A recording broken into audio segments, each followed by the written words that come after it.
a developer by trade. Oh, recording. And five of us set up a company around a fleet management product that we're building or have built. So I guess where we are at the moment, we went live with this product in January, and we're looking to basically scale. So, market ourselves, make people aware that we're here, etc., etc. It's all new to us, so we're a team of software engineers. We've never taken a product to market before. So yeah, kind of been caught off guard with the explanation, but that in essence is us. So is a plan for you and I to have a conversation, or what's the structure for this? No, sorry, Michael, I think we're getting confused. So the Lightning Talk are a weekly talk that we do where we get a coach in to talk about your business services and skills. So we can use today like a public coaching session, if you like, between you and Richard. Do you want to do that? Yeah, okay. Yeah. So can you just start by telling us a little bit about your background and what services you offer to businesses? Okay, so originally, way back in the dim and distant past, I qualified as an engineer, an electronics and electrical engineer, and I started off my career in the engineering sector and moved through various roles, ending up in management positions. Eventually, I joined Motorola Semiconductor locally up here in East Kilbride, outside Glasgow. I'm based in Glasgow, and I worked there for over 20 years in various positions and management roles. So I started off in engineering management, moved into production management, where I spent a bit of time on lean manufacturing, did a bit of Six Sigma processing, did a bit of project management. We worked on expansions of the production capacity. I worked on a construction of a new build production area from groundbreaking up to product qualification, and I've also done some quality control and project management already, and I team development, and also did a bit of time on financial reporting. So I've got a pretty broad background from different sectors and different experiences. And then in 2015, so 2013 thereabouts, I decided that I would take all the experience I've gained over the years and use that to launch my own coaching business. So I actually launched that in 2015. So I look back over the years that I spent in industry, from project management across various sectors, from oil and gas, renewable energy, semiconductor manufacture, electronic manufacturing, production areas, and so on, and taking all those skills and thought, well, how can I use them to the benefit of other people? Spent a bit of time doing research and discovered that locally up here, and pretty much across all of the UK, the early years businesses are the most vulnerable, the least resilient in terms of viability and sustainability. The resilience is lacking to help them to establish that solid foundation in which to grow. And on average, about 2/3 of startups won't survive beyond sort of 30 to 36 months, simply because they really don't have the business management skills in place. They're very good at being technicians in their own business and end up being an employee in their own business rather than running their own business. And my role, I felt, was to help them understand what they need to do from virtually from day one, before they even launch their business, to make sure that they had that solid foundation and that resilience built in to get them that viability that give them a business which was going to survive and hopefully be beyond that 36-month critical period. So really what I was looking at was, first of all, as a business, unless you've got customers queuing up at your door on day one, do you have the finances in place to survive for those first 6 to 9 months when you actually start to create awareness of what you're doing out there in the marketplace? Do you have the skills to market your business? Do you understand the finances of running a business? And that, from the very beginning, it could be, what is your survival budget? How much money do you need to bring in every month just to cover your daily, weekly, monthly expenses? So you know you've got food on the table, you've got kids have got the school uniform, and so on. Keep your car on the road if you need a car on the road, and so on. Pay your rent, pay your mortgage, pay your council tax and such like. So once you've realised that you've got, you need to bring that much money in each month, at least it gives you a starting point. And then beyond that, obviously, is your profit margin. That starts to create a salary for you. So it's understanding from the perspective of finances, what it means in the very early days of the business. The second point is have clarity on your product or service and how you sell those benefits that you're delivering.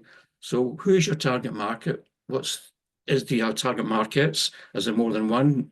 I work with a various range of organizations from pre-startup right through to established organizations, all having the same ambition, that's to grow and build, develop their business to make more money. That's you're in business to make money.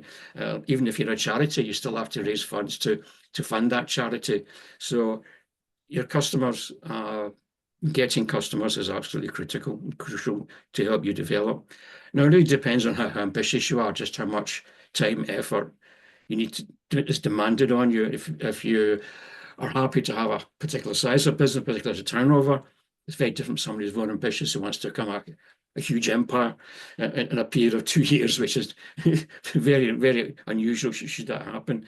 So it's really understanding where you are in the marketplace, how do you differentiate yourself from your competitors, what are the benefits that you bring, what's the pain point or problem of your clients that you're out there to solve, how do you get them on board, help them understand what it is you can do, how you can benefit them, and get them to buy from you. And that's what the bottom line is. So it's really taking them through that journey from, I call it the ABC. Are they aware of you? If they're not aware of you, they ain't going to buy from you. And then you've got to build that relationship so they know who you are and are happy to do business with you. Then you've got to get them to get to the last point, which is that sales point, which is the call to action. So it might not be able to purchase something right away. It could be to download a brochure. It could be to join your newsletter. It could be to read your blog, whatever it is. That somehow you need to get people to understand that you're there. This is what you do. This is the benefit that you offer. This is how you can help them. And this is why they should do business with you. And how do you differentiate yourself from your competitors? Sometimes I say your competitors are your best marketing tool. What are they doing well that you can potentially replicate? What are they doing badly that you know you should avoid? And the key one is, what are they not doing? What's that gap in the marketplace that you can fill? And if you think back about disruptive marketing, what did Uber do to private car hire? What did Airbnb do to the hospitality business, to the hotel business? So if you can have that disruptive perspective on it, what is it about you that's unique, that's different, that grabs the attention of your particular audience? And how do you promote that then? Is it online? Is it offline? Do you go out and network and chat to people? One of the best ways to get known is actually go out and speak to folk. If you're sitting back passively waiting for them to come to you, it's a much bigger challenge. Most of my business is developed through referrals. So it's word of mouth to people who know me, who've worked with me, are happy to refer me to others. But I do a lot of voluntary work, which gets me out into the business world as well. I am a business mentor with the Scottish Chambers of Commerce. So I work with organisations for a period of time on a voluntary basis. They understand the value that I bring to them in their business. At the end of that period of time, they find that they really are quite dependent on me, and they're happy then to pay me to stay with them. And I get a lot of business in that context. I'm also a volunteer with the King's Trust, which is formerly the Prince's Trust, and I deliver workshops for them, and I do mentoring with them as well. I'm also a volunteer with the RBS Digital Boost, and I do one-to-one coaching with them, and I deliver workshops with them as well. So these workshops are across the sort of enterprise perspective, enterprise routine. So it's everything from understanding how to price your product, how to market your product, how to build a successful, viable business plan. And I've actually written a business plan workshop with a guide that goes along with that, which I've shared through the King's Trust. I do marketing workshops, I do business strategy workshops, and I'm about later on this week, to do a startup business workshop. So these are for people who are looking to launch their own business, but not really quite sure what they need to do to begin with. And they've all got great ambitions and they've all got great ideas. But yes, you have that structure which says this is how you should launch your business. These are things you should be thinking about. And part of the research I did at the very beginning, when I discovered that there was such a high failure rate for startups, was to really understand what were the key problems that they all faced that caused them to fail. and then what are the things that they should be doing that would help them to build that resilience. And it's some of the, as I said earlier on, it's things like understanding the finances of the business. What's the cash flow? What's your survival budget? And understanding your market.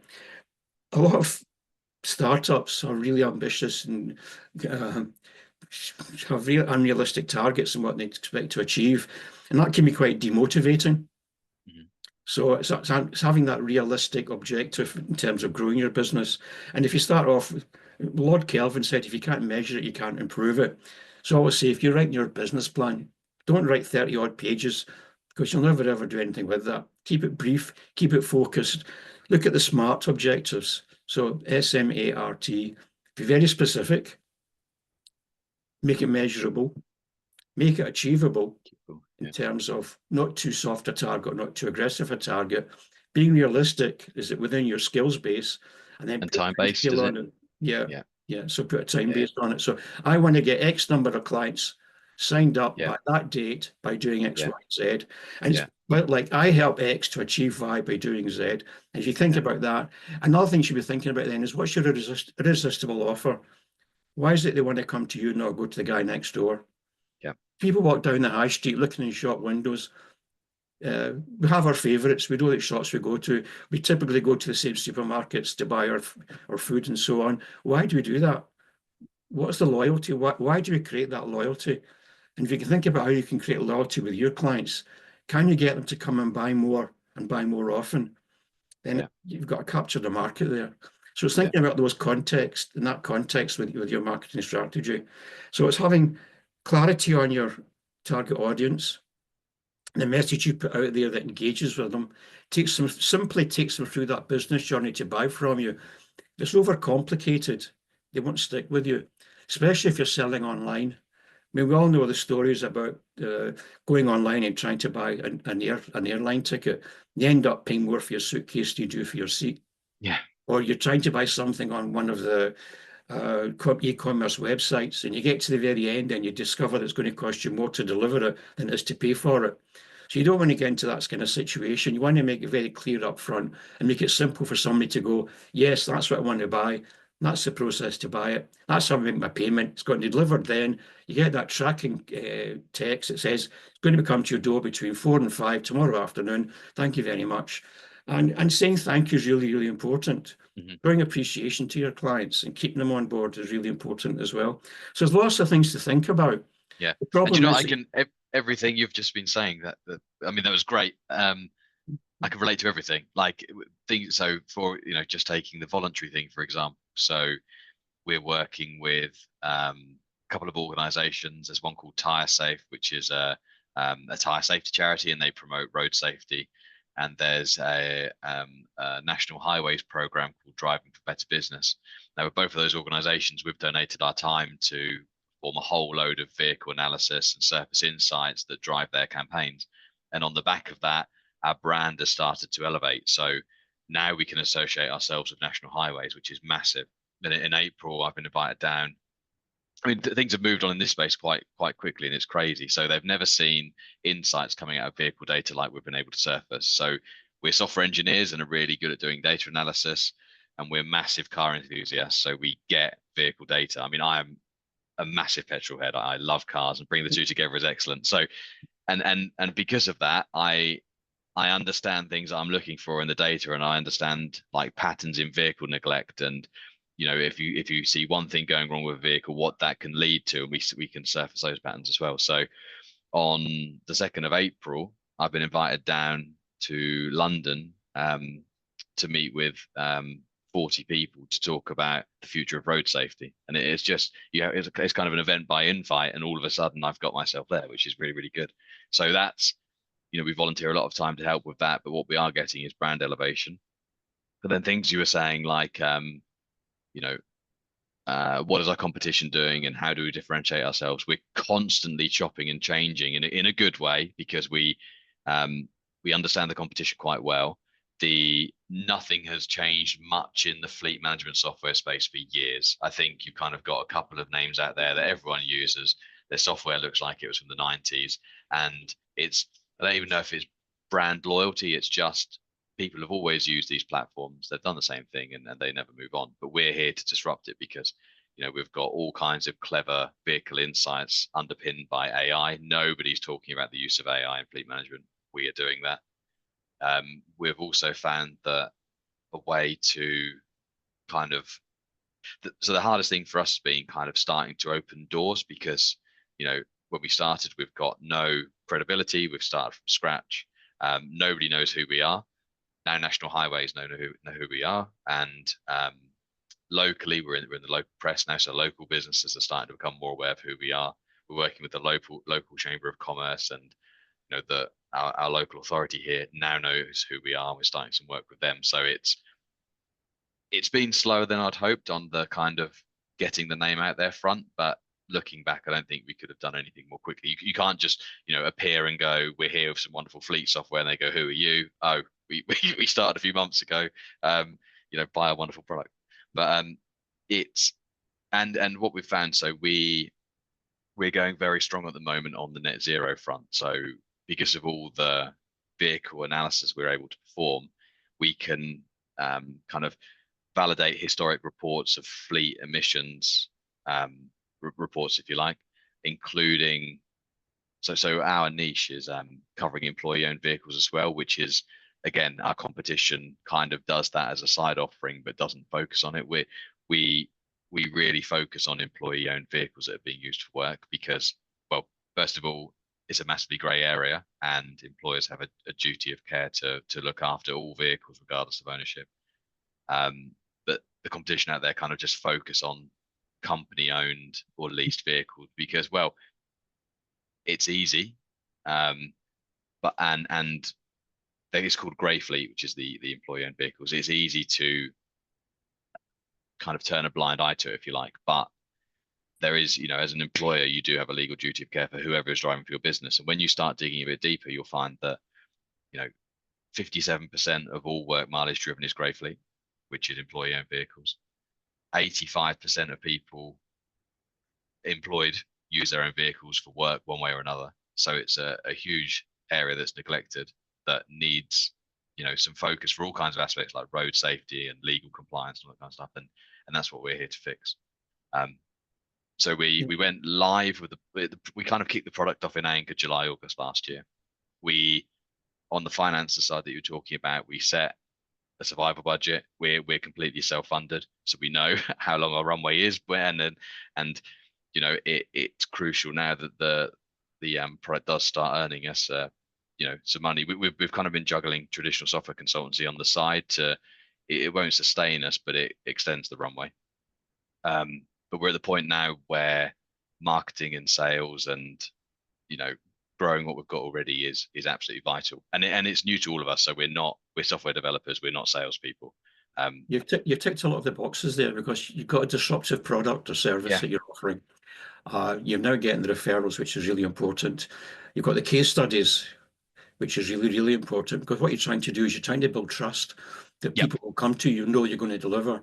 So if you've got that, the case studies, you've got the testimonials, you've got the reviews that says, hey, these guys are really good. And what you comes across, and people say this about me as well to a certain extent, is that you've got the passion for it. Yeah, we absolutely have. Yeah, people buy that. People buy the passion that you bring to the table, and you've got that in spades. But from what you're saying there, and you've got that disruptive perspective on it as well. So your marketplace then, so people like fleet owners and so on, is that the sort of people that you're aiming at? So our marketplace is how to kind of summarize it. Anybody that has people using their own vehicles for work, you know, should be interested in what we're doing. Now, when we first started, I guess we oversimplified things and we're a bit overconfident. So we said we know there's approximately 14 million employee-owned vehicles being used for work. All we need is 1% of that, and we've got a massively successful business. Now, isn't that simple? Because walking into a company and saying you need to look after your employee-owned vehicles and we've got software to help that isn't selling it. So, you know, then you ask questions like, well, what's the prosecution rate on, you know, if I neglect to do this? And if an employee is caught with invalid insurance or no MOT on their car, point me at examples where employers have been prosecuted. And the prosecution rate is really low. And there's all kinds of reasons why that is. There's not enough police. And, you know, when it comes to vehicles, it falls under the police. If you were on a building site, for example, and fell off a roof, that falls under health and safety. So there's a difference, and arguably a vehicle is a workplace if you're using it for work time, but prosecution rate's low, so that doesn't sell it straight away. But we've focused in on 3 spearheads. So we've got all of that wonderful compliance and health and safety and vehicle maintenance stuff that comes in the background, like in a second wave. But we lead with 3 spearheads. The first is the big net zero thing. So local authorities have pots of money to help with net zero, and we know that fleet emissions reporting is very inaccurate for various reasons. But when you extend that to employees commuting and employees using their own vehicles for work, it gets even more inaccurate. Now we've built an offering that can shine a very accurate light on all of that, and we can backdate reports as well. So that's a piece of work we have kicked off. And what we've found is with that very focused offering that, you know, we just charge enough to cover our overheads, we open the door. And once the door is open, and, you know, if we do an amazing job delivering that, which of course we would, then we can say, oh, by the way, you've processed all of your employee-owned vehicles. They're in the system now. Look what else you can do. And that's what we're after. So we're after wowing them with the kind of emissions piece, and then saying, you're onboarded now because we've processed your vehicles, and look, we can run your entire grey fleet for you. So that's one of the spearheads. Second is we know how crucial it is that vehicles stay on the road for trades and construction services. So, you know, we're talking to construction companies and saying, first of all, do you know what the cost of a lost mile is when you have a vehicle off the road? And they don't have any idea. But when you start unraveling it, so let's say you've had brake failure and there's a 2-week lead time on parts for the van, what does that mean? It means that your employee has to get to work somehow. And it also means that the project plan goes out of the window, possibly because you know, they're really tight plans. You're expecting every vehicle with every employee to be on that site at that time. So you start unfolding that, and it's like, oh, actually, when we lose a van for a fortnight, that's a huge expense, not only to repair the van, but also the inconvenience. And then with that, we can start talking about how we can, you know, ensure vehicles are more reliable. Then there's health and safety and compliance that follows it. And the third spearhead is company, and this is like the national highways route I was talking about. We call them the enlightened. So enlightened employers that know they have this duty of care to fulfill across all of their vehicles and are struggling to do it with limited resources. So charities, big charities, are a prime example here, that it's very important to show they're demonstrating their duty of care because they rely on people making donations, and people won't donate to a company that isn't responsible. But they're trying to oversee, you know, in excess of 1,000 vehicles at times from a spreadsheet and with hugely limited resources. So what we found is they'll often just spot check a subset of those vehicles every month, say 10 vehicles out of 1,000, and they'll normally find an issue. Typically it's with incorrect insurance. But what we can do is, you know, for probably the same cost it is, you know, costing them to spot check the vehicles, we can oversee all of the vehicles and point them in the right direction. And with those spearheads, like those focus spearheads, conversations are easier. And then you demonstrate something small, and then following that comes all the other benefits we've got. Yeah, what you're saying there, really, one of the ways to get the door open and getting past the gatekeepers, that is a challenge for all businesses. It's like, and one way to do it is, as you described there, is use statistics. Did you know that? Yeah. Or asking. I've got so many statistics in my head now. Yeah, and I've learned them, and so I can. So posing the question in the form of the problem. So if the point you mentioned there, but the van's off the road, do you realise just how much that's going to cost you? Did you know it's not just the cost of the repair, it's the replacement of the vehicle, it's the time lost and so on. So I kind of call it the "that's me" statement.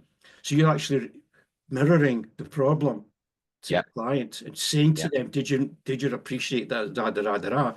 So you're creating that empathetic engagement. So what you're saying to us, I understand your issues, I understand your problem, I can help you overcome them or help you avoid them. Because they don't want to have the problem, they want to avoid it. Yeah. And that's where you come in then. So I can help you exactly get ahead of it. And they don't, and you find that, so when I was first starting this, I'd go straight into a demo of the wonderful system, and I'd love to talk loads about the wonderful system we've got. I don't start with that at all now. I don't, meeting one, the system doesn't even come out. I'll relate to the problems they've got, and it's not even I don't instantly go into solution mode either. I just build the confidence with them that I know what I'm talking about and I understand the problems that they've got. And then, so like with the net zero engagement we've got, I went in and I confirmed that I understood that they didn't know that how inaccurate their, historic reporting was, how they've done it, and like with the, so we're working with a council on this, and I almost over prepared for the meeting. So I was just listing off year by year tons of CO2 from Grey Fleet and why things are inaccurate, bits and pieces like that. And then I kind of moved into, and if you were to do this, things would become more accurate, and this is how we can do it. Yeah. So I found How did you open that conversation? What was the sort of gambit that you put forward that engaged them initially?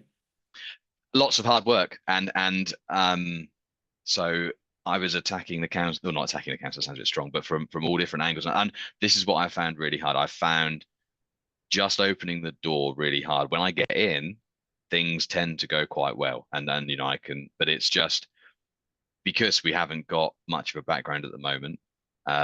It was hard to get the initial meeting. The way I got it in the end was so we had an email campaign that went to a few members of the council. We got no response from that, but it just, again, our name appeared. So I went through LinkedIn, Suffolk Chamber. I sent a couple of emails to people that I knew were in that space. We did an email campaign. Then all of a sudden, somebody I hadn't emailed popped up and said, "A colleague of mine has noticed you. Let's have a conversation." Yeah, that was my next question, was how are you marketing yourself? So it's LinkedIn, it's email. Yeah, you're doing any networking? You're actually going out talking to I'm doing networking. So this is all brand new to me as of last summer. I've sat behind a laptop for 20 years writing code, and that's my background. So networking hasn't been, but I started off with lots of FSB networking. Right. Yeah. But they're not. Yeah. But they're not who we're after really, because you've got, they're sole traders with one vehicle. But I used it as a great platform to build my confidence, because when I first started, I was the one that would probably hide in the corner and not want to speak to people, but you push yourself to do that. But now, so I do very little, if any, FSB networking now, but I do, and I haven't done a lot of networking this year. I only went to one last Friday actually, but what I have been doing is lots of work with national highways, and I was speaking at a road safety event where there was 40 people concerned with road safety. And my strategy at the moment is raising an awareness of the brand and the way I deliver talks on vehicle data and things like that, so that they're not the individuals I'm after, but I know they're working with businesses that I'd like to get in front of. So that's my current strategy, that I'm building trust with them, and then they will recommend me to. Yeah, have you ever looked at focus groups like on Facebook or LinkedIn or various other social media platforms where you can actually tap into what people are talking about and actually drop feed information that gets people to think about you and know about you? I mean, I'm a blogger. I write a blog pretty much at least one a week. So I've been doing it now for almost 10 years. So you can imagine it was something like 300 articles now on my blog site, on my website and my blog. So it's drop feeding, things like that. So people might not necessarily pick up on it, but if you're doing it regularly, eventually. So on LinkedIn, by the way, have you spoken to Richard because he does X, Y, Z? Yeah. So I'm finding my LinkedIn is certainly gaining more and more traction. So I'll do something work related, and then one that got loads of interest was I did the brakes on my car one Saturday, and I kind of put a thing on the Saturday and said, right, I've put my coding hat down, and it's vehicle maintenance and why it's all important, etc., etc. And then we hit the local press on Friday, so I posted that, and I think that one's going to be really good for us with local businesses, because there's this like psychological thing that says, oh, if these guys are in the press, then they must be credible. So I'm trying to use the momentum of that. So I've already pestered the Suffolk Chamber today to say, look, now start getting me in front of people. Now you can refer to this article, and I'm keen to know fleet software that they're currently using, how they're using it. And I don't want to go in there, going, I'm going to replace your fleet software. I want to understand more about fleet management software in the wild, and then to open discussions about things I know it won't be doing, things I know we can do, and try and open doors that way. So where is your local Chamber of Commerce? Suffolk. in Suffolk, so it's quite a big area. So the Chamber of Commerce is quite a good way to get yourself out and about and get known. You're actually a member of the Chamber. Yes, we are. Yeah, yeah. Right. So do they have a regular sort of quarterly magazine that goes out? Yeah, they've got online publications and stuff. Yeah, which I'm getting into. Yeah, Have you been advertising in that or promoting yourself in that? not to date, but that we are going to. Yeah. So we're what else we've got going on the side? We've there's a how to explain who she is. There's a lady called Rebecca Morris who has a company called Vision Zero Communications. Now she is a huge road safety campaigner and is very known in that space. We've kicked off a PR campaign with her, so she is actively writing stuff up for us. I'm constantly feeding her. So you got like an influencer working for you then? Oh well, so yeah, and I have been working with another road safety influencer. She's called Sophie Lydon. She's all over TikTok, Facebook, and everything. Because I know influencers are a big thing right now, and we've had her talking about us and holding up, reports that we've done and bits and pieces like that. So that's gone quite well. So I'm going to share your press article across our channels this morning. Wonderful, thank you. With my cheesy smiles. Yeah, no, it's great. Well done. What I have found, Michael, though, is that your neck of the woods people are much more friendly and welcoming. So I've connected with head of fleet from both Edinburgh and Glasgow. So West Lothian, a chap called Scott, and Highlands Council. But again, it's just I don't want to come over pushy and instantly salesy. So I'm talking to Scott a lot about he's into his old cars, as am I. So keeping those conversations going, but hoping that he sees all of the stuff that I'm posting on LinkedIn.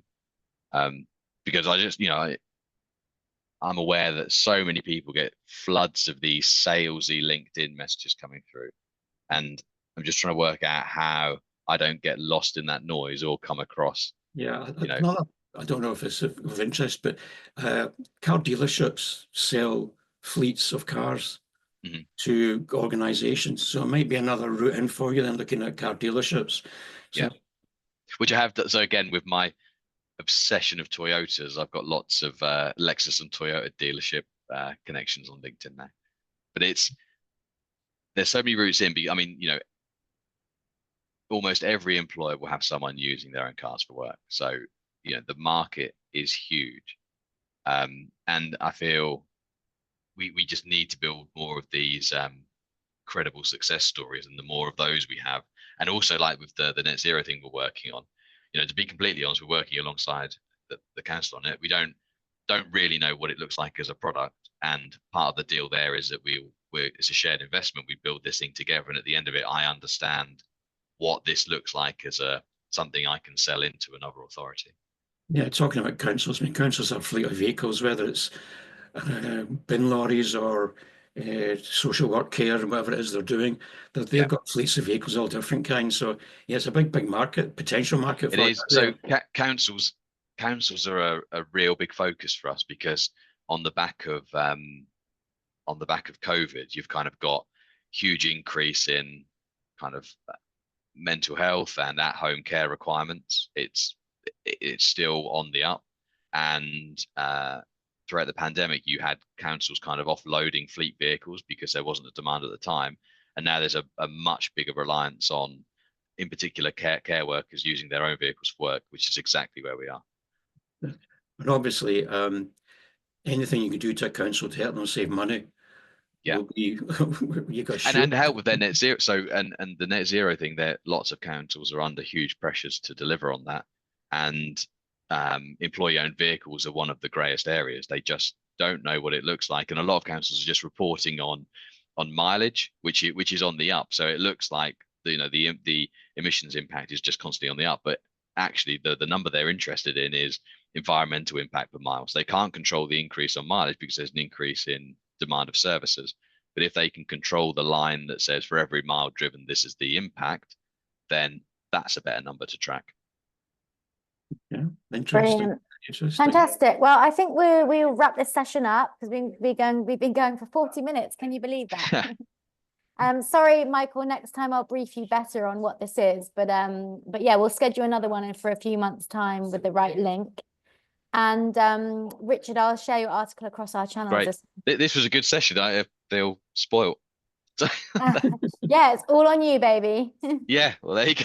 Yeah, keep in touch, Richard. Really interested in what you're doing. If you need any help with anything, just give me a shout. Excellent. Yeah. I'll connect with you straight away on LinkedIn now, and we can chat. Okay. All the Brilliant. best. Cheers, Yeah. guys. Thank you very Thank much. you. And Cheers. I'll probably put this on our YouTube channel as well. Okay. Yeah. I don't think there's anything sensitive in there, was there? Yeah. Or maybe I'll put when I do the next session, I'll put that one on YouTube Okay. Yeah. I think there was like a one-on-one coaching. I was I knew it was being recorded. That's fine. I won't do this one. I'll do the next one. Perfect. Yeah. All right. I'm cheers, doing one guys. soon, aren't I think? Is it on the 28th? Yes, well, I think I changed the date of it, didn't I? Yeah, I think it's It the end of the month. is. Let me see. Actually, that's a good point. I'll double check that your link's working. Yeah. 20. But I'm going to be talking about why you as an employer need to make sure your employees' vehicles are maintained, properly insured, etc., etc. Your next Monday, so we'll be promoting yours this week. So Next I'll make Monday? sure. Am I? The 17th. Or I've got Labs Lightning Talk, Richard Verifleet. On the 17th? I thought I was the 20-something. No, that's fine. That's fine. 20. There isn't a 27th in this month. 20-something. We can change it. Can I go now? change it. No, you don't need me any further, do you? Yeah, you go. Yeah. Cheers, Michael. Cheers. Bye. Yeah, we can change it to. I thought we did change it. Maybe We did change it once, didn't we, mate? Next Monday's fine. I can. I'll pull something together. Okay. Oh, hang on. Maybe it is Labs Lightning Talk. Richard Verifleet. Yeah. No, you are right. I'm wrong. But let me double check the Zoom link because I don't want to promote it and then for it to not be right. No, yeah, I'll have something ready. So what is it about 45 minutes of talking about us?